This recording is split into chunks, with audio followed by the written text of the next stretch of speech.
واقعہ کربلا کا ایک المناک پہلو یہ بھی ہے کہ یزید لعین دمشق کی جامع مسجد میں خطبے دیا کرتا تھا اور لشکر یزید میں جو شمر تھا اس نے 16 سے 17 حج کیے ہوئے تھے اور یزیدی فوج میں جو ابن سعد تھا وہ بہترین پیش امام تھا اور امیر المومنین حضرت علی کرم اللہ وجہہ الکریم کو جس لعین ابن ملجم نے شہید کیا وہ بہترین قاری قرآن تھا، بلکہ اتنی خوبصورت قرأت میں قرآن پڑھا کرتا تھا کہ لوگ اپنے چھتوں پہ اور گلیوں میں نکل آیا کرتے تھے۔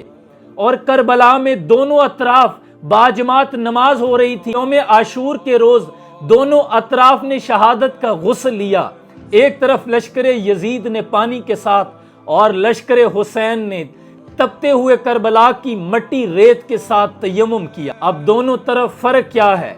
فرق ذکر اور فکر کا ہے۔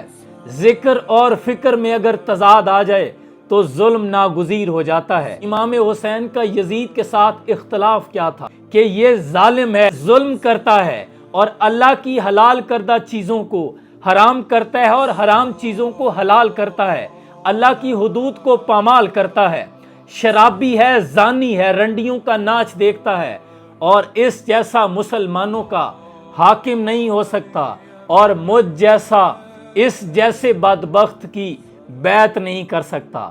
دوسری طرف بھی نمازیں پڑھنے والا لشکر تھا، لیکن وہ ظالم کے سامنے سرے خم کیے ہوئے تھے۔ نمازیں تو پڑھنے والے تھے لیکن فکر حسین نہیں تھی۔ انہی لوگوں کے لیے اقبال نے کہا تھا کہ تو ابھی راہ گزر میں ہے، قید و مقام سے گزر، مصر و حجاز سے گزر، پارس و شام سے گزر، جس کا عمل ہے بے غرض اس کی جزا کچھ اور ہے، حور و خیام سے گزر، بادہ و جام سے گزر، تیری نماز بے سرور، تیرا امام بے حضور، ایسی نماز سے گزر، ایسے امام سے گزر۔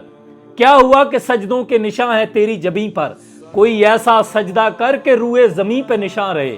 وہ تھا حسین کا سجدہ۔ آج بھی ہر طرف صدا گونج رہی ہے، شاہ است حسین، بادشاہ است حسین، دین است حسین، دین پناہ است حسین، سرداد نداد در دست یزید، حقا کے بنا لا الہ است حسین۔